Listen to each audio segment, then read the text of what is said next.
Maria Wilson அவர்கள். அவர் கடந்த காலத்தில் எப்படி இருந்திருக்கிறார் பாரு, ஒரு வீடியோலாம் சர்க்குலேட்டாக இருக்கும், நீங்களும் பார்த்துருப்பீங்க.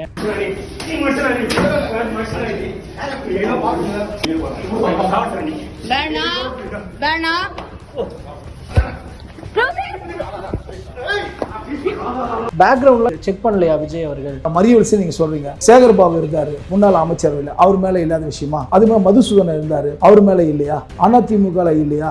இன்னைக்கு தலைவருடைய தலைமையில அவர் சட்டமன்ற உறுப்பினர் அமைச்சரா பொறுப்பேற்றினார். அந்த நிமிஷத்திலிருந்து அவருடைய செயல்பாடுகள் எப்படி இருக்கு, அவர் என்ன பண்றாரு, அதை கொண்டு நீங்க விமர்சனம் வைங்க. அதுக்கு முன்னாடி அவர் இதை பண்ணார் அதை பண்ணா, இப்படி விமர்சனம் பண்ணாத முன்னாடி இருக்கக்கூடிய திமுக ஆட்சியா இருந்தாலும் சரி, அதிமுக ஆட்சியாலும் சரி, ஏன் எடப்பாடி மேலே 1008 விமர்சனம் இல்லையா? முதலமைச்சர் இல்லையா? அவரு ஸ்ரீரங்கம் தொகுதியில் ஜெயிச்ச ரமேஷ் அவர்கள் ஒரு பிராமண சமுதாயத்தை சேர்ந்தவர்கள். ஆக்சுவலாக சமூக நீதி அப்படிங்கிற அடிப்படையில் கேஸ்ட் எல்லா கேஸ்ட்ல இருக்கிறவங்களுக்கும் அமைச்சர் பதவி அப்படிங்கிற வகையில் கொடுத்துருக்காங்க. எஸ்பெஷலி இந்து அறநிலையத்துறை அமைச்சராக போட்டதினுடைய பின்னணியில தான் நிறைய விமர்சனங்கள் வருது. இப்போ நீங்க மீண்டும் மீண்டும் பிராமணர் அப்படின்ற ஒரு சாயத்தையோ இல்ல தலித் என்ற ஒரு சாயத்தையோ நீங்க பூசாதீங்க. அதாவது அறநிலையத்துறையில அவர் கையில கொடுத்தா சரியா இருக்கும்ன்றதால கொடுத்தா தவிர ஜாதியினுடைய அடிப்படையில் அவர்கிட்ட போயிட்டு நீங்க அவர் அறநிலையத்துறை கொடுத்துருக்க மாட்டீங்க. இவங்க ரெண்டு பேருக்குள்ள என்ன முடிவு பண்ணாங்கன்னா, அதாவது ஒன்று நீ இருக்கணும் இல்லை நான் இருக்கணும், முன்னொருத்த வந்துடக்கூடாது. அது ஏற்கனவே தலைவர் அவர்கள் பொது மேடையிலேயே பிரச்சாரத்தில் சொல்லியிருக்காரு, ஒன்று நீ இருக்கணும் இல்லை நான் முன்னொருத்த வந்துடக்கூடாது. அதே கருத்தை தான் வலியுறுத்தி சொல்றாங்க. இதை பாரு, ஒன்று நீ இல்லைனா நான் இல்லைனா நீ இல்லைனா நான், நமக்குள்ள வேற எவனும் நடுவில் வந்துடக்கூடாது. ஒயின் ஷாப்ல அந்த 10 ரூபாய் வாங்குறது அதுவும் இன்னும் தொடர்ந்துகிட்டு இருக்கு. இல்ல 5 ரூபாய் இல்ல நியூஸ்ல வந்துட்டு இருக்கு, வீடியோ எடுத்து போடுறாங்க. இல்ல ஒரு நிமிஷம் கேட்டு, எல்லாம் அதுக்கெல்லாம் ஸ்டாலினும் உதயநிதி ஸ்டாலினும் நாங்கள் வெளிநடப்பு செய்கிறோம், உங்களுடைய ஆட்சியில் டிஸ்டர்ப் பண்ண மாட்டோம் அப்படின்னு சொல்லிக்கிறாங்களே தவிர என்னென்ன மாதிரி ஆழமா பின்னாடி இருந்து விஜய் அவர்கள் முதலமைச்சர் ஆகக்கூடாது என்பதற்கு என்ன பிளே பண்ணமோ எல்லாமே பண்ணிட்டாங்க. இன்னொரு பக்கம் மின் கட்டணத்தில் சலுகைகள் இதெல்லாம் ஒரு பக்கம் திட்டங்கள் அறிவிச்சாலும் இந்த பக்கம் மின் தடைகள் அதிகமாயிட்டு இருக்கு அப்படின்ற ஒரு விமர்சனத்தை சந்திக்கிறாங்க. மின்வெட்டு முன்னாடில இருந்து கண்டினியூஸா இருந்திருக்கு, அதோட கண்டினியூஷன் பார்க்கணும்னா பரவாயில்ல. ஆனா ஆவேக ஆட்சிக்கு அப்புறம் இந்த மின்வெட்டு வருது, அதுக்கு முன்னாடி இல்ல அந்த ஏரியாஸ்ல. திமுக ஆட்சியிலும் அடிக்கடி மின்வெட்டு வந்தது. மின்வெட்டு வராம இல்லைன்னு சொல்ல முடியுமா உங்களால? எங்க ஒரு சின்ன விஷயம் வந்தாலும் அவங்களுடைய கட்சி ஆட்களை விட்டு அதை ஒரு ஆர்ப்பாட்டம் பண்ணி பொதுமக்களை திரட்டி அதை இப்ப நீங்க கேள்வி கேட்கிற மாதிரி நான் பதில் சொல்ற மாதிரி ஒரு பெம்மத்தை உருவாக்குறாங்க. திமுக ஆட்சியில் மின்வெட்டு வராமே இல்லையா? நீங்க மின்வெட்டு பார்த்தது இல்லையா? சொல்லுங்க, உங்களால மனசாட்சி தொட்டு சொல்லுங்க பாப்போம்.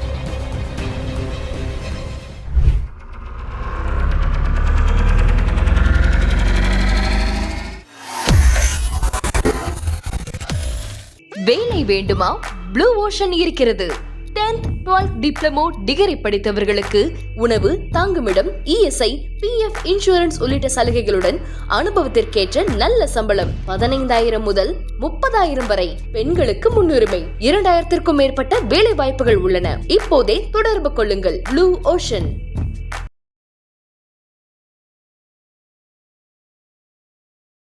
தமிழர்கள் அனைவருக்கும் அன்பு வணக்கம். இன்றைய சிறப்பு நேர்காணலில் நம்மோடு இணைந்திருக்கிறார் தமிழக வெற்றி கழகத்தைச் சேர்ந்த திரு மோகன் காந்தி அவர்கள். அவரிடம் தற்போது பல்வேறு விஷயங்கள் நடந்து கொண்டிருக்கிறது அரசியல் களத்தில். ஸோ அது தொடர்பாக பல்வேறு விஷயங்கள் பேசலாம். சார் வணக்கம். வணக்கம். அமைச்சரவையில் கொடுத்ததுலேயே நிறைய முன்னெடுப்புகள், நல்ல விஷயங்கள் பாசிட்டிவாக இருக்குது. இப்போ பட்டியலினத்தவர்களுக்கெல்லாம் ஒரு 7 பேர் கொடுத்துருக்காங்க. ஆமாம், பெண்களுக்கு சிறுபான்மையினர்கள், பெண்கள், இவங்களுக்கெல்லாம் கொடுத்துருக்கிறது. இது எல்லாமே ஓகே தான். ஆனால் அதில் ஸ்பெசிஃபிக்காக ஒரு 2 பேர் இப்போ மென்ஷன் பண்ணி நிறைய விமர்சனங்கள் வச்சுட்ருக்காங்க. அதில் முதலாவது பார்த்திங்கன்னா, இப்போ மரிய வில்சன் அவர்கள். அவர் கடந்த காலத்தில் எப்படி இருந்திருக்கிறார் பாரு, ஒரு வீடியோலாம் சர்க்குலேட்டாக இருக்கும், நீங்களும் பார்த்துருப்பீங்க. இப்படிப்பட்டவருக்கு ஒரு ஒரு ரவுடி போல், ஒரு கட்ட பஞ்சாயத்து போல் பண்ணிட்டு இருந்தவருக்கு இது ஒரு அமைச்சர் பதவியா அப்படின்னு இவர் தான் இப்போ ஃபினான்ஸ் மினிஸ்டரா அப்படின்னு சொல்லி ஒரு விமர்சனத்தை வைக்கிறாங்க. இப்போ இவங்களோட பேக்ரவுண்டில் செக் பண்ணலையா விஜய் அவர்கள் அப்படின்ற ஒரு கேள்விகள் எல்லாம் முதல்வர் விஜயை நோக்கி முன் வைக்கிறாங்க. இது எப்படி பார்க்க? அதாவது நீங்கள் ஒரு விஷயத்தை புரிஞ்சுக்கணும். ஃபர்ஸ்ட் ஆஃப் ஆல் இந்த இயக்கம், தமிழக வெற்றி கழகம், இந்த இயக்கம் பண்ண புரட்சி என்னன்னா, பெண்கள், சாமானிய பெண்கள், சாமானிய இளைஞர்கள் அரசியலுக்கு வந்தால்தான் ஒரு தூய்மையான ஒரு அரசியலை, ஒரு லஞ்ச லாவாணியம் இல்லாத ஒரு ஆட்சியை தர முடியும் அப்படின்றத உலகுக்கு உணர்த்தக்கூடிய வகையில் முதல்ல ஒரு மிகப்பெரிய புரட்சி செய்து பெண்களையும் இளைஞர்களையும் அரசியலுக்கு உட்படுத்தி அவங்களுடைய வாக்கு வங்கியை வாங்கியிருக்கக்கூடிய ஒரே இயக்கம் அது விஜய் தலைவர் தலைமையில் இருக்கக்கூடிய எங்களுடைய இயக்கமான தாவேக. அதை எந்தவித மாற்று கருத்தும் கிடையாது. அது இன்னொரு பக்கம் நீங்கள் பார்த்தீங்கன்னா, இப்போ 35 அமைச்சர்களுக்கு 32 அமைச்சர்கள் பதவி ஏற்றுறாங்க. 2 அமைச்சரை பற்றி நீங்கள் கேள்வி கேட்குறீங்க. நீங்கள் ஒரு சட்டமன்ற உறுப்பினர் அப்படின்னு சொன்னாவே அதெல்லாம் ஒரு எட்டா கனி, அதெல்லாம் அந்த சட்டமன்றத்துக்கெல்லாம் நம்மளால போக முடியுமா, நம்மளால ஒரு முதல்ல கவுன்சிலர் ஆக முடியுமா அப்படின்ற ஒரு மனப்பக்குவத்தில் இருந்த ஒரு விஷயத்த ஒரு சாமானியன், ஒரு சாதாரணமானவன், ஒரு ஆட்டோ தொழில் செய்தாலும் சரி, எந்த தொழில் செய்தாலும் சரி, அவனை வந்து முகம் வந்து எந்துதான், நீ உனக்கு ஓட்டு உண்டுன்னு சொல்லிட்டு அசம்பிளிக்கு எடுத்துகிட்டு போய் உட்கார வச்சு, இன்றைக்கி நீங்கள் பார்த்தீங்கன்னா ஒரு கிட்டத்தட்ட அந்த 108 பேர் போனாங்க இல்லையா, அந்த 107 பேர் அவரை தவிர ஒரு 106 பேர் இருக்காங்க இல்லையா, இந்த 106 பேரை நீங்கள் பார்த்து ஒரு 10 பேர் தான் இந்த புசி ஆனந்த மாநில பொதுச் செயலாளர், அப்புறம் வந்து ஆதவ் அர்ஜுனா, இந்த மாதிரி ஒரு 10 பேரை நீங்கள் விட்டுட்டீங்கன்னா கிட்டத்தட்ட 90 பேர் வந்து ஒரு ரத்தம், புது ஒரு சமுதாயத்தை ஒரு படைக்கிற மாதிரி அவங்க அப்படியே உள்ள அந்த அசம்பிளிக்குள்ளே போயிருக்காங்க. இப்போ என்ன ஆகும்னா, இது வந்து எப்போ பார்த்தாலும் நீங்கள் திமுக ஆட்சி வந்துச்சுன்னா அதே துரைமுருகன், அதே செங்கோட்டை, அது அந்த மாதிரி அவங்க பேர் அதான் வருவாங்க. இப்போ செங்கோட்டையின் தலைவர் வந்து இங்கே வந்தார், அவர் வந்து நம்பி வந்தார், கரெக்டாக அவருடைய நம்பிக்கை வந்து வீண் போகலை, இங்கே அமைச்சராக. நீங்கள் அங்கே இருக்கும்போது நீங்கள் பார்த்தீங்கன்னா அந்த ஒரு குறிப்பிட்ட ஒரு 10 பேர் அமைச்சராக இருப்பாங்க, 15 பேர் தொடர்ந்து அமைச்சராக இருப்பாங்க. புதுமுகங்கள்ன்றது உள்ளே நுழைக்கிறது ரொம்ப கஷ்டமாக இருக்கும். அதுவும் வந்து ஏதாவது அவங்க தாயோ தந்தையோ அந்த இயக்கத்தில் இருந்து அப்படி வாரிசுதாரர் தான் நுழைப்பாங்க. இப்போ பார்த்தீங்கன்னா எதுவுமே இல்லை, இந்த வாரிசு எதுவுமே கிடையாது. அதாவது தமிழக வெற்றி கழகம் ஆமா எதுவுமே கிடையாது. ஒரு சம்பிரதாய இலக்கணங்களை எல்லாத்தையும் உடைச்சி ஒரு புது விஷயங்களை வந்து ஒரு புது ஒரு எப்படி சொல்றது, ஒரு சமுதாயத்தையே அப்படியே வந்து மாற்றி போட்டு அசம்பிளிக்கு உள்ள போக வைக்கக்கூடிய அளவில் ஒரு சக்தி இன்னைக்கு இருக்குது சொன்னால் அது தலைவர் விஜய் அவர்களை தவிர வேற யாராலும் செஞ்சிருக்க முடியாது. கரெக்ட் தான், அது ஒரு பெரிய விஷயம், ஒரு புரட்சி. காசு இருந்தா தான் ஜெயிக்க முடியும், ஆமா அதெல்லாம் இல்ல, இருந்தா தான் ஜெயிக்க முடியும், அதெல்லாம் இல்ல. ஃபேமிலில யாராவது இருக்கணும், அரசியல்ல இருந்தா தான் ஜெயிக்க, இது எல்லாத்தையும் உடைச்சாச்சு கொண்டு வந்திருக்காங்க. ஓகே, நான் இது வரவேற்கத்தக்க ஒரு விஷயம், நான் மறுக்கல. இது எவ்வளவு பெரிய புரட்சி. அதுல இந்த மாதிரியான ஸ்பெசிபிக் குற்றச்சாட்டுகள் வைக்கிறாங்க, விமர்சனங்கள் வைக்கிறாங்கல்ல, இதுக்கு பதில் சொல்லணும். இல்ல அது அந்த பதில் என்ன சொல்றேன்னா, இப்ப நீங்க சொல்றீங்க மரிய வில்சன் என்ற வந்து அமைச்சராக இருக்காரு, ஒரு 2 அமைச்சர் மீது இந்த மாதிரிலாம் வந்து விமர்சனம் வைக்கிறாங்க, நீங்கள் சொல்கிறீங்க. அது வந்து அதுக்கும் தலைவர் நாலேஜுக்கு போயிருக்கோம், அதுக்கு வந்து சில காரணங்கள் இருக்கும், அதுக்கு பதில் சொல்லுவாங்க, அது விஷயம். ரெண்டாவது நீங்கள் வந்து பொதுப்படியாக கேட்குற விஷயம் என்னென்னா, இப்போது மரிய வில்சன் நீங்கள் சொல்கிறீங்க, இப்போது சேகர்பாபு இருந்தார் முன்னாள் அமைச்சர், இல்லை அவர் மேலே இல்லாத விஷயமா? அது மேலே மதுசூதனன் இருந்தார், அவர் மேலே இல்லையா? அதிமுகவில் இல்லையா? எல்லா விஷயங்களும் வந்து நீங்கள் வந்து பின்னாடி ஒரு அமைச்சர் எடுத்துக்கினா சில விஷயங்கள் வந்து அவங்களுக்கு வந்து தவறாக நடந்துக்கிறதாகவோ இல்லை கட்ட பஞ்சாயத்து பண்ணிடுறதாவோ தெரியும். என்னை பொறுத்த வரைக்கும் நான் என்ன கேட்குறேன்னா, இன்றைக்கி தலைவருடைய தலைமையில் அவர் சட்டமன்ற உறுப்பினராக அமைச்சராக பொறுப்பேற்றினார், அந்த நிமிஷத்துலேருந்து அவருடைய செயல்பாடுகள் எப்படி இருக்குது, அவர் என்ன பண்ணுறாரு, அதை கொண்டு நீங்கள் விமர்சனம் வைங்க. அதுக்கு முன்னாடி அவர் இதை பண்ணார் அதை பண்ணால் எல்லாம் அப்படி விமர்சனம் பண்ணாத முன்னாடி இருக்கக்கூடிய திமுக ஆட்சியாக இருந்தாலும் சரி, அதிமுக ஆட்சியாக சரி, ஏன் எடப்பாடி மேலேயே 1008 விமர்சனம் இல்லையா? முதலமைச்சர் இல்லையா? அவர் மேலே ஒரு போலீஸ் வந்து சொன்னா அவர் வீட்டு பக்கமே நான் செருப்பு போட்டு போக முடியாது, கூப்பிட்டு அடிப்பாரு. திமுக அதிமுக அப்படி இல்லை, மாற்றத்தை அதுதான் கேள்வி சார். விமர்சனம் இருக்கும் சார், இல்லாமல் இருக்காது. நான் என்ன சொல்றேன்னா, அதாவது புத்தருக்கு வந்து போதி மரத்து அடியில் தான் வந்து நாணயம் வந்ததுன்னா, அப்போ அந்த போதி மரத்து அடியில் போகிறதுக்கு முன்னாடி புத்தர் சும்மா தான் இருந்தார், அதான அர்த்தம். அங்கே வந்த போது ஞானோதயம் வந்தது. அதனால் வந்து எங்களுடைய வேட்பாளர்கள், எங்களுடைய சட்டமன்ற உறுப்பினர், எங்களுடைய அமைச்சர்கள் விஜய் என்ற போதி மரத்துக்கு கீழே இருக்கும்போது ஞானோதயம் வந்த பிறகு தவறு செய்தால் அதை நீங்கள் கேட்கலாம். அதுக்கு முன்னாடி என்ன செஞ்சாருன்னு கேட்டால், அப்போ புத்தர் அதுக்கு முன்னாடி என்ன பண்ணிட்டு இருந்தார்? போதி மரத்து அடியில் புத்தருக்கு ஞானோதயம் வந்து சொன்னீங்க, அப்போ போதி மரத்துக்கு அடியில் உட்கார்றதுக்கு முன்னாடி இருக்க புத்தர் சும்மா புத்தர் அப்படிதான் இருந்தார், அப்போ ஞானோதயம் இல்லை இல்லையா? ஞானோதயம் இல்லாத போது அவர் என்ன செஞ்சாருன்னு கேட்கறத விட ஞானோதயம் வந்த பிறகு என்ன நடக்குதுன்றது கேளுங்க சார், அதுக்கு பதில் சொல்லலாம்ல. ஓகே, நான் இரண்டாவது முக்கியமான விஷயம், இப்போ இதில் ஸ்ரீரங்கம் தொகுதியில் ஜெயிச்ச ரமேஷ் அவர்கள் ஒரு பிராமண சமுதாயத்தை சேர்ந்தவர்கள். ஆக்சுவலாக சமூக நீதி அப்படிங்கிற அடிப்படையில் எல்லா கேஸ்ட்டில் இருக்கிறவங்களுக்கும் அமைச்சர் பதவி அப்படிங்கிற வகையில் கொடுத்துருக்குறாங்க. எஸ்பெஷலி இந்து அறநிலையத்துறை அமைச்சராக போட்டதினுடைய பின்னணியில் தான் நிறைய விமர்சனங்கள் வருது. திரும்பவும் ஒரு பிராமணர் கையிலே போகிறதா, ஒரு ஆர்எஸ்எஸ்ஸினுடைய அஜெண்டாவை ஃபாலோ பண்ணுறதா, பிஜேபி என்ன நினச்சதோ அதை இங்கே பண்ணியிருக்கிறாரு விஜய், இப்படின்னு சில விமர்சனங்களை வைக்கிறாங்கல்ல, அதை எப்படி பார்க்குறது? இல்லை அப்படியெல்லாம் கிடையாது, விமர்சனங்கள் வைக்கலாம். அவர் என்னென்னா, அவர் வந்து தலைவர் முடிவு பண்ணுறாரு யாருக்கு என்ன தரணும், சிறு தொழில் அமைச்சரை யாரை உருவாக்கணும், தொழில் அமைச்சரை யாரை உருவாக்கணும், உயர்கல்வி யாரை கொடுக்கணும். இப்போ உயர்கல்வி பார்த்தீங்கன்னா காங்கிரஸ் இயக்கத்தில் விஸ்வநாதன் சொல்லி கொடுத்துருக்காரு. அதே வந்து பள்ளிக்கல்வியை வந்து தன்னுடைய இதில் ராஜ்மோகன் கொடுத்துருக்காரு, எங்களுடைய இயக்கத்தில் ராஜ்மோகன் கொடுத்துருக்காரு. அப்போது யாருக்கு எப்படி கொடுக்கணுன்றது ஒரு முடிவு பண்ணுறாங்க, அந்த முடிவினுடைய காரணமாக தான் இருக்குது. இப்போது நீங்கள் வந்து மீண்டும் வந்து பிராமணர் அப்படின்ற ஒரு சாயத்தையோ இல்லை வந்து தலித் என்ற ஒரு சாயத்தையும் நீங்கள் பூசாதீங்க. அதாவது அறநிலையத்துறையில் அவர் கையில் கொடுத்தா சரியாக இருக்குன்றதால கொடுத்தா தவிர ஜாதியினுடைய அடிப்படையில் அவர்கிட்ட போயிட்டு நீங்கள் அவர் வந்து அறநிலையத்துறை கொடுத்துருக்க மாட்டார். அதனால் இன்றைக்கி வந்து நீங்கள் பார்த்தீங்கன்னா ஒரு சமத்துவம், ஒரு சமூக நீதி, ஒரு கலந்த ஒரு கூட்டாட்சி ஒரு தத்துவத்தில் இன்னைக்கு வந்து ஒரு ஒரு ஒரு புதிய ஒரு ஆட்சியை வந்து தமிழகம் பார்க்குது. இப்போ அப்படி சமத்துவம் சமூக நீதி இதெல்லாம் புதிய ஒரு ஆட்சியை பார்க்கும்போது பட்டியலத்தை சேர்ந்தவங்களுக்கு 7 பேருக்கு வந்து வாய்ப்பு கொடுக்குறாங்க, முஸ்லீமுக்கு வாய்ப்பு கொடுக்குறாங்க, கூட்டணி கட்சிகளுக்கு வாய்ப்பு கொடுக்குறாங்க போது தன்னுடைய இயக்கத்தில் இருக்கிறவரை அந்த பதவிக்கு தகுதியாக இருப்பார். அந்த தகுதியினுடைய அடிப்படையில் தான் அவர் கொடுத்துருப்பாரு தவிர ஜாதியினுடைய அடிப்படையில் அப்படி கொடுக்கல. அதை வந்து நீங்கள் திருச்சி பேசல சார். பாசிட்டிவாக நம்ம கன்சிடர் பண்ணுற விஷயங்களை சாதியின் அடிப்படையில் சமூகத்தின் அடிப்படையில் வச்சு நம்ம பாராட்டுறோம். அதே நேரத்தில் விமர்சிக்கும் போது சாதி அடிப்படையில் ஒரு விஷயம் இருக்கும்போது நம்ம கேட்கணும் இல்லையா? கேட்குறாங்க இல்லையா? இல்லை சார், இப்போ நான் என்ன சொல்கிறேன்னா, இப்போ முதல்ல நீங்கள் பார்த்தீங்கன்னா இப்போ அவருக்கு வேற துறை கொடுத்துருந்தா இந்த கேள்வி வந்துருக்கு. அதுதான் சொல்கிறேன் சார். நான் என்ன பர்டிகுலர்லி இந்து அறநிலையத்தில் அதாவது காமராஜருடைய தலைவர் காமராஜ் அவர்கள் தான் வந்து முதல்ல என்ன பண்ணுறாரு, ஒரு அறநிலையத்துறையில் ஒரு தலித் சமுதாயத்தை சார்ந்தவரை அழைச்சிட்டு போயிட்டு அமைச்சராக்கி அவங்கள கௌரவப்படுத்தணும், கோவிலுக்குள்ளே போகக்கூடாது, கருவறையில் வந்து நீங்கள் இருக்கக்கூடாது, நீங்கள் வந்து தொட்டா தீட்டுப்பா அப்படின்னு அந்த நாளில் இருக்கக்கூடிய ஒரு விஷயத்தை உடைக்கிறதுக்காக அவர் வந்து என்ன பண்ணுறாருன்னா ஒரு தலித் சமுதாயத்தை சார்ந்தவரை வந்து அறநிலையத்துறை அமைச்சர் ஆக்குறாரு இல்லையா? இப்போது அதே நீங்கள் படிப்படியாக பார்த்தீங்கன்னா இப்போ கடந்த ஆட்சியில் வந்து சேகர் பாபு அவர்களை ஆக்கியிருக்காங்க. அவர் வந்து ஒரு இந்துவில் வந்து நாயுடு சமுதாயத்தை சேர்ந்தவர். அவர் ஒன்றும் வந்து பிராமண சமுதாயமும் கிடையாது, தலித்தும் கிடையாது, ஒரு நாயுடு சமுதாயத்தை சேர்ந்தவரை அவங்க ஆக்குறாங்க, கொடுத்துருக்காங்க. அப்போ கடந்த ஆட்சியில் வந்து நீங்கள் காமராஜ் ஆட்சியில் ஒரு தலித்து கொடுத்தாங்களே, நீங்கள் ஒரு தலித்து கொடுக்காம ஒரு நாயுடு கொடுக்குன்னு சொல்லி யாரும் கேட்கல. சரியா? ஆக இல்லை, ஆனால் அப்படி கொடுத்துருந்தா இன்னும் செம்ம ப்ளஸ் பாயிண்ட்டாக இருந்திருக்கும். இல்லை, அதாவது ஒரு விஷயம் கேட்டுங்க சார், நீங்கள் எப்போவுமே வந்து ஜாதியை ஒழிக்கணும் நம்ம சொல்கிறோமே தவிர, ஆனால் அதுக்கு ஒழிப்பதற்கான அந்த முன்னேற்பாட்டுக்கு ஏதாச்சும் ஒரு சின்ன இன்ச்சு கூட நம்ம நவுத்தலை. அப்போ நம்ம எப்படியாவது ஏதாச்சும் பண்ணணும் அப்படின்னும் போது நீங்கள் பிராமண சமுதாயத்தை சார்ந்தவருக்கே வந்து ஒரு கோவில் அறநிலையத்துறையில் கொடுக்குறாங்களே, ஏன் மற்ற சமுதாயத்தை கொடுக்கல அப்படின்னா, இங்கே ஜாதியினுடைய அடிப்படையில் சமுதாயத்தினுடைய அடிப்படையில் அவர் பார்க்கல. யாரால் எதை சிறப்பாக செய்ய முடியுமோ அவங்கக்கிட்ட கொடுத்துருக்காது. அது நாட் ஒன்லி அறநிலையத்துறையில், எல்லா துறையும் அப்படி தான். இப்போ தலைவர் செங்கோட்டையன் அவர்கள் அண்ணன் அவர்கள் கொடுத்த பதவி கூட அவரால் என்ன பண்ண முடியும், அவர்கிட்ட அதை கொடுக்கணும் அப்படின்ற மாதிரி எல்லாத்தையும் வந்து கொடுத்துருக்காங்க. கிட்டத்தட்ட முதலமைச்சர் தலைவர் விஜய் அவர்களே வந்து 16-17 போர்ட்ஃபோலியோ கையில் வச்சுட்ருக்காரு. ஏன் அவர் வச்சுருக்காரு? அது அவர்கிட்ட இருந்தால் தான் சரியாக இருக்கும். தன்னுடைய பார்வையில் இருக்கணும், பெண்கள் குழந்தைகள் நலம் இதெல்லாம் சேர்த்து தன்னுடைய பார்வையில் இருந்தால் தான் அதை வந்து சரிப்படுத்த முடியும்னா, அப்போ ஆட்கள் இல்லையா, கொடுக்கக்கூடாதா? ஏன் என்னென்ன போர்ட்ஃபோலியோ மக்களுக்கு வந்து ரொம்ப அவசியமாக இருக்குது அதெல்லாம் வந்து தன்னுடைய இடத்துல இருந்தால் தான், தன்னுடைய நேரடி கட்டுப்பாட்டில் இருந்தால் தான் சரியாக இருக்கும்ன்றாலும் அவர் அந்த போர்ட்ஃபோலியோ வச்சுருக்காரு. அப்போ இந்த அறநிலையத்துறை இவருக்கு கொடுத்தா ஸ்ரீரங்கம் தொகுதின்றது, அந்த தொகுதியாண்ட அந்த ஸ்ரீரங்கம் அப்படின்ற தொகுதியை நீங்கள் ஒரு கோவில் இருக்கக்கூடிய ஒரு ஸ்தலம், அந்த ஸ்தலத்தில் இருக்கக்கூடிய ஒரு தொகுதி, அங்கேருந்து அவர் வெற்றி பெற்றிருக்காரு. சரி, அவருக்கு வந்து அந்த கோவில் சார்ந்த ஒரு இது கொடுத்தா அது நல்லாயிருக்கும், அவர் செயல்படுத்துவார்னு நினைக்கிறாரு. இன்னைக்கு கொடுக்குறாரு, நாளைக்கு செயல்பாடு சரியில்லைன்னா அவரை திருப்பி எடுத்துக்கலாம். இப்போ 5 வருஷம் அவர் தான் ஒரு முறை பதவி பிரமாணம் பண்ணி வச்சுட்டாருன்னு வச்சுங்க, இந்த 5 வருஷம் முடிகிற வரைக்கும் அவர் தான் அந்த அமைச்சர்னு சொல்லி சட்டம் இல்லையே.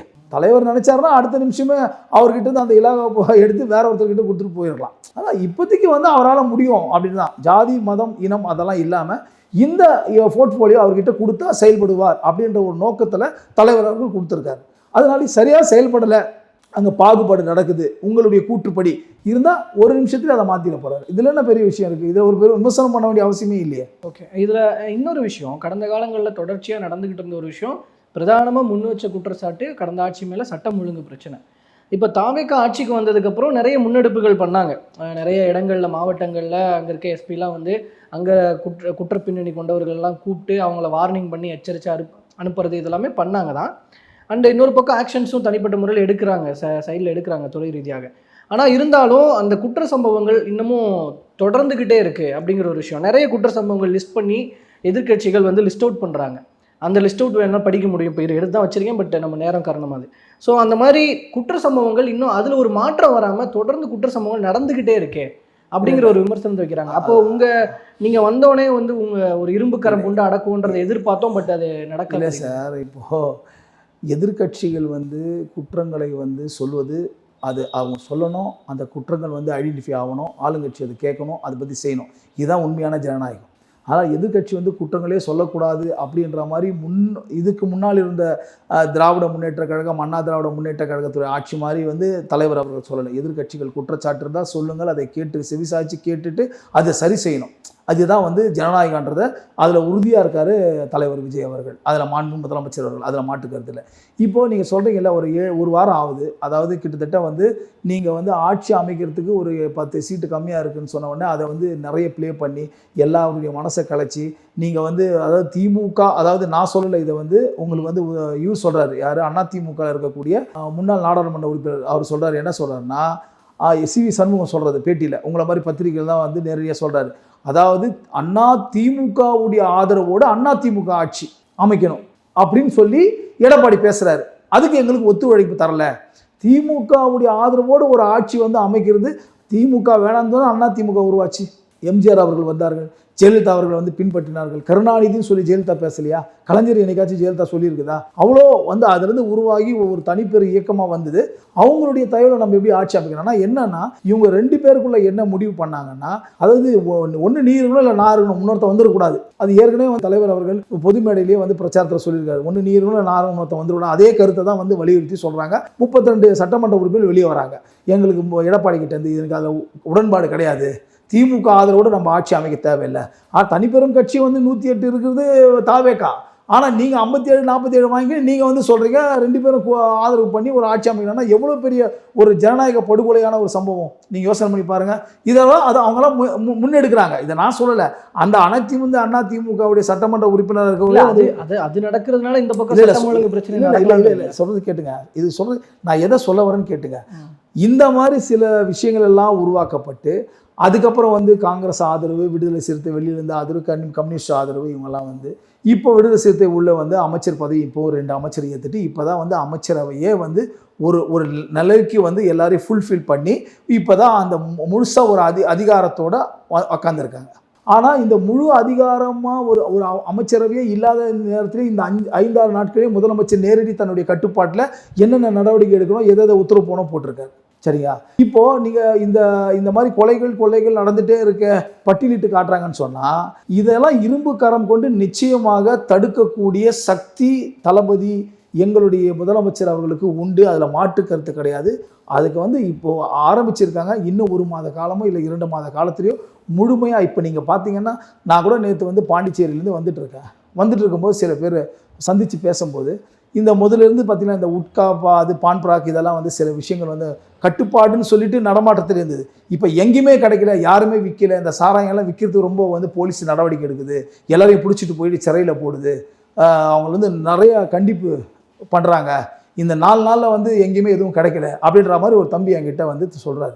அப்போது இந்த 4 நாட்கள்லேயே வந்து அவருடைய தலைமையில் இவ்வளோ பெரிய மாறுதல் இருக்கு இல்லையா? கிட்டத்தட்ட 117 இது வந்து சாராய ஒயின் ஷாப் வந்து அடைக்கப்பட்டது இல்லையா? அப்போ இதெல்லாம் வந்து நடவடிக்கை எடுத்துகிட்டே இருப்பாங்க.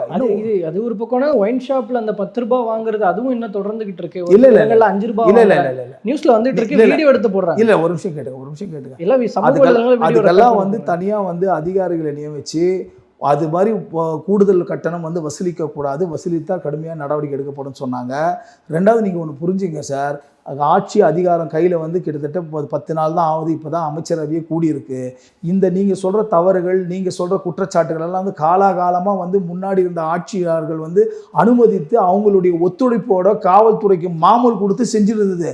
அதெல்லாம் உடனே வந்து நம்ம ஜீபும்மாவை காட்ட முடியும், உடனே டக்குன்னு மைக் போட்டு பாட்டு எங்கெங்கப்பா விற்கிறாங்க பாரு, அப்படி இல்லை. ஒவ்வொரு அதிகாரி மூலிமா தகவல் வரணும், ஒரு நல்ல அதிகாரி அங்கே அப்பாயின்மெண்ட் பண்ணணும், அவர் கரெக்டாக இருக்கணும், அவர் என்ன பண்ணுறாருன்னு சொல்லிட்டு உளவுத்துறை பார்க்கணும், உளவுத்துறை ரிப்போர்ட் கொடுக்கணும். அரசாங்கம் வழி நடத்த வந்து நீங்கள் நினைக்கிற மாதிரி வந்து நீங்களும் நான் உட்காந்து 5 நிமிஷம் பேசிட்டு முடிஞ்சு போகிறதில்ல. அதுக்கு ஒரு பெரிய ஒரு நெட்வொர்க் இருக்குது. ஆமாம், அதுக்கு கால அவகாசம் வேணும். அந்த கால அவகாசத்துக்குள்ளே நீங்கள் செய்ய முடியல. ஒரு 6 மாத காலம் ஒரு ஆட்சி வந்து நல்லபடியாக போயிட்டுருக்கு, ஆட்சி 6 மாதம் ஆயிடுச்சு, ஏன் இதெல்லாம் நடக்கலை அப்படின்னு நீங்கள் ஒரு கேள்வி கேட்டால் அது நான் பதில் சொல்லலாம். 6 நாள்லேயே 1008 விஷயத்த பண்ணியாச்சு. அதுக்கப்புறம் 6 மாதத்தில் எத்தனை விஷயத்த நாங்கள் பண்ணுவோம், நம்மளுடைய முதலமைச்சர் பண்ணுவார். ஏன்னா உங்களுக்கு அவர் தான் முதலமைச்சர், எனக்கு நம்மளுடைய முதலமைச்சர் தான், எப்படி பண்ணுவார் நீங்கள் பார்த்துங்க. அதனால் ஒரு அவகாசம் வேணும். அது கண்டிப்பாக வந்து என்ன சொன்னாலும் அதை கண்டிப்பாக செய்வார், அதில் மாற்று கருத்து கிடையாது. ஏன்னா இன்றைக்கி பார்த்தீங்கன்னா காலையிலேருந்து அங்கேருந்து கிளம்பி வந்து சாப்பாடை கட்டிட்டு வந்து அங்கேயே உட்காந்து சாப்பிட்டுட்டு அங்கேயே அந்த லஞ்சு முடிச்சிடுச்சுமோ அதுக்காக நான் திரும்ப வீட்டுக்கு போகிறேன்னு சொல்லிட்டு வாங்கி காரில் போய் அதை செலவு பண்ணாமல் காலையிலேருந்து வந்தேன்னா சாயந்தரம் தான் போகும்பா, சாப்பாடு அங்கே தான் சாப்பிடுன்னு சொல்லிட்டு ஒரு முதலமைச்சர் இன்றைக்கி இந்த கோட்டையில் அந்த டேபிளில் வந்து கட்டு தூக்கி சாப்பாடை சாப்பிட்ற ஒரு முதலமைச்சர் அந்த கோட்டையே இன்றைக்கி தான் பார்க்குது. சாப்பாட்டுக்காக திரும்ப போகிறது, திரும்ப மதியானம் 2 இட்லி சாப்பிட்டு வர்றது அதெல்லாம் கிடையாது. அதெல்லாம் மக்களுக்கு எளிமையான ஒரு முதலமைச்சராக, தான் சொன்னதை செய்யணுன்ற முதலமைச்சராக, கூட்டணியில் ஆட்சியில் பங்கு அதிகாரத்தில் பங்கு வாங்கன்னு சொல்லியும் கூட்டணிக்கு யாரும் வராமல் தனியாக சிங்கம் மாதிரி நின்று ஜெயித்த பிறகும் இன்றைக்கி தேவைப்பட்டதுன்றதுனால மீண்டும் மக்களை சந்திக்கிறேன்னு சொல்லிட்டு அவர் போயிருந்தாங்கன்னா 150 சீட்டுக்கு மேலே ஜெயிச்சிருப்பார். ஆனால் மக்கள் வாக்களிச்சிட்டாங்க. அதில் வந்து சட்டம் என்ன சொல்றதுன்னா 10 சீட்டு தேவை, நம்ம கூட்டணியில் பங்கு கொடுப்போம், அதில் மாற்று கருத்து இல்லை. மீண்டும் மக்களை அந்த இடத்துல தான் உங்களை நம்பி வந்த அதிமுக எம்எல்ஏக்கள் அந்த ஒரு சாரார் வந்தாங்க இல்லையா, அவங்கள நம்ப வச்சு ஏமாத்திட்டாரு விஜய்னு போகிறோம். இல்லை அதாவது விமர்சனங்கள் வரலாம் சார். அவர் வந்து நம்பி வாங்க, நீங்கள் வந்து எங்கள் பக்கம், அவங்களுக்குள்ள முரண்பாடு. திமுகவுடைய ஆதரவோடு எடப்பாடி முதலமைச்சர் ஆகணும்னு சொல்லிட்டு ஒரு விஷயம். திமுக எந்தெந்த முறையில் வந்து, அதாவது ஸ்டாலினும் இந்த உதயநிதி ஸ்டாலினும் வந்து நாங்கள் வந்து வெளிநடப்பு செய்கிறோம், உங்களுடைய ஆட்சியில் டிஸ்டர்ப் பண்ண மாட்டோம் அப்படின்னு சொல்லிக்கிறாங்களே தவிர, என்னென்ன மாதிரி ஆழமாக பின்னாடி இருந்து விஜய் அவர்கள் வந்து முதலமைச்சர் ஆகக்கூடாது என்பதற்கு என்ன ப்ளே பண்ணமோ எல்லாமே பண்ணிட்டாங்க. எல்லாம் தோல்வி. ஒரு பக்கம் பார்த்தீங்கன்னா ஒரு நேரத்தில் விடுதலை சிறுத்தைகளுடைய தலைவர் திருமாவளவன் அவரை முதலமைச்சராக வச்சு திமுகவும் அண்ணா திமுகவும் அவருக்கு ஆதரவு கொடுக்குற மாதிரி நீங்கள் போய் வந்து கவர்னர்கிட்ட வந்து கேட்கணும் அப்படின்னு அவரை கொஞ்சம் உசுப்பேற்றி விட்டு கேட்டால் ஒரு தலித் ஒரு சமுதாயத்தை சார்ந்தவரை நாங்கள் முதலமைச்சராக இருந்து 2 பக்கமும் ஆதரிக்கிறோம் அப்படி ஒரு வீகம் வகுத்தாங்க. அதுக்கு அவர் ஒத்து போல. யார்? திருமாவளவனுக்கு. அது வந்து அவருக்கு தெரியும், இந்த 2 மண்குதிரை நம்பி நம்ம போய் முதலமைச்சராக உட்காந்துட்டு இவங்ககிட்ட நம்ம வந்து மாட்டி கஷ்டப்பட முடியாது, சரியாக வரான்னு சொல்லிட்டு அவர் ரொம்ப தெளிவாயிட்டார். அப்படி ஒரு ப்ளே பண்ணுறாங்க.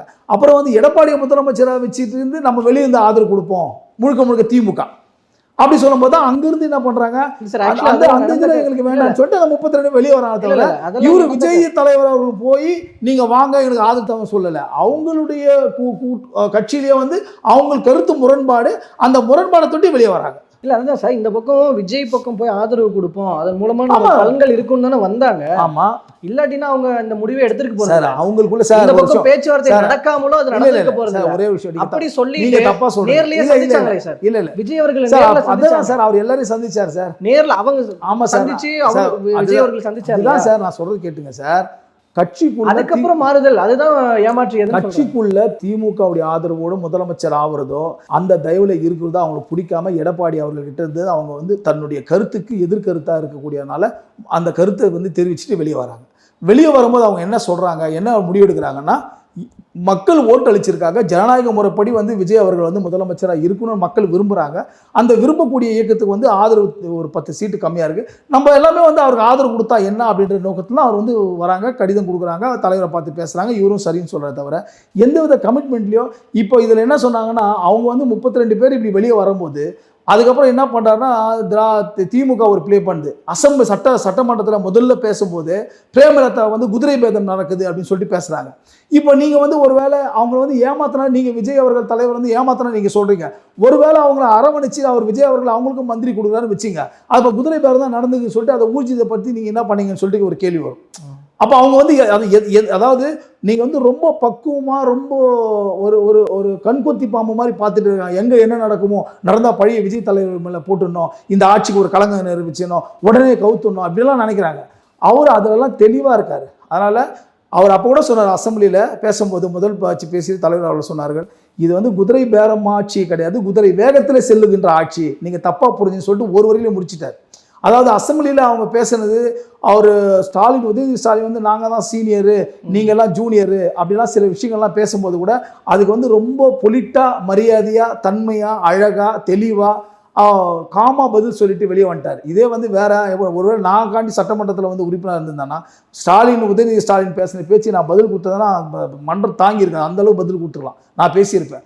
ஆனால் ஒரு எதிர்கட்சி தலைவர், ஒரு ஆளுங்கட்சி தலைவர் முதலமைச்சர் அவர்கள் அதை வந்து பெருசாக பொருள்படுத்தாமல் அழகாக ஒரு பாலிசியாக ஒரு அசம்பிளி வந்து எப்படி போகணும், அமைதியாக போகணும் அப்படின்னால அவர் எவ்வளோ திமுறாக பதில் சொன்னாலும் கூட தன்மையாக பதில் சொல்லி தான் வெளியே வந்தார். அவர் பேசின பேச்சுக்கெல்லாம் பல விஷயங்கள் நம்ம சொல்லலாம். உதயநிதி ஸ்டாலின் பேசுனதுலாம் அவர் பேச்சே கிடையாது, நாங்கள் தான் சீனியரு, நாங்கள் தான் அண்ணா. ஆமாம், எல்லாத்துலேயும் அவர் சீனியர் தான், கொள்ளடிக்கிறதுல சீனியரு, நாட்டை கெடுத்தது சீனியரு, நாட்டு நாசமாக்குறது சீனியரு, எல்லாத்துலேயும் தான் சீனியரு சொல்லலாம் அதெல்லாம். ஆனால் அதெல்லாம் எதுவுமே சொல்லலை தலைவர்கள், பொறுமையாக சொன்னார். இப்போ பிரேமலதா விட்டு ஒரு காய் நவுத்துறாங்க, குதிரை பேதம் எங்கே குதிரை பேதம் நடக்குது? அப்போது இப்படி இந்த பாயிண்ட் ஆஃப் வியூவில் பார்த்துப்போம். நீங்கள் நம்பி வந்தவங்களை ஏமாற்றி நீங்கள் சொல்கிறீங்க, நம்பி வந்தாங்கன்னு சொல்லிட்டு அவர் தலைவர் அரவணைச்சிருந்தா இது வந்து குதிரை பேரம், நீங்கள் வந்து விலை பேசி வாங்கிட்டீங்க, இப்போ விடுதலை சிறுத்தை 2 பேருக்கு வந்து வந்தாங்க, அமைச்சரவையில் இடம் கொடுத்தா, அதை சொல்ல முடியாது உங்களால்? காங்கிரஸ் கட்சி 2 பேரை கொடுத்தா அதை சொல்ல முடியாதுல்ல?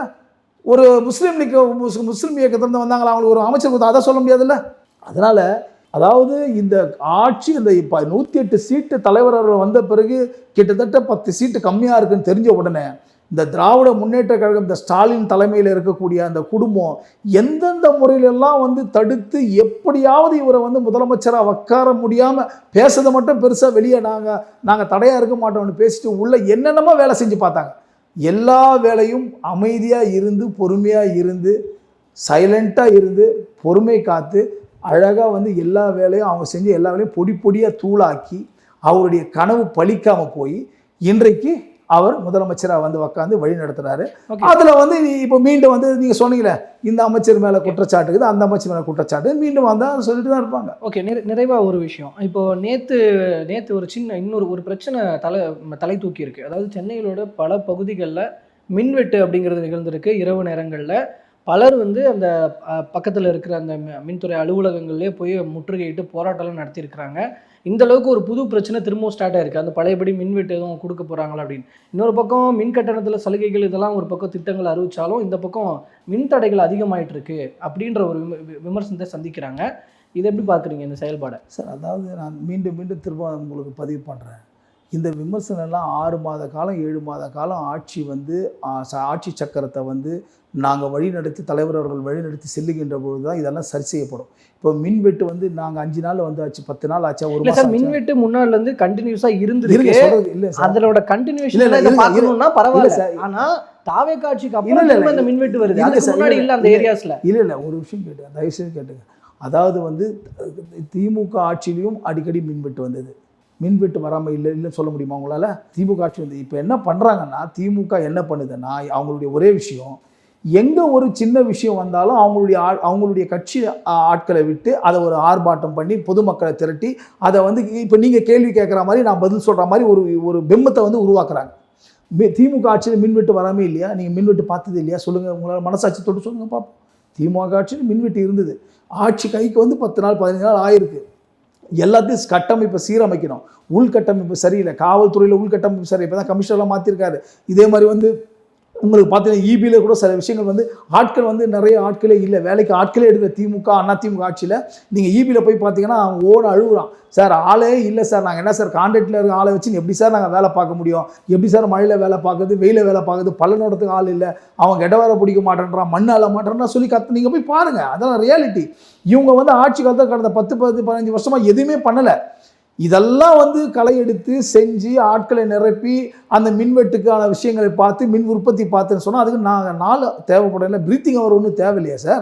அந்த பிரீத்திங் அவர் இல்லாமையே நீங்கள் வந்து மின்வெட்டு வந்துச்சு ஆர்ப்பாட்டது. திமுக எங்கே நடந்தாலும் என்ன பண்ணால் அவங்க ஆட்களை விட்டு பொதுமக்கள் என்ற ஒரு போர்வையை போற்றி ஒரு ஆர்ப்பாட்டம் பண்ண தான் செய்வாங்க. அதெல்லாம் மக்கள் பார்த்துட்டு இருக்காங்க.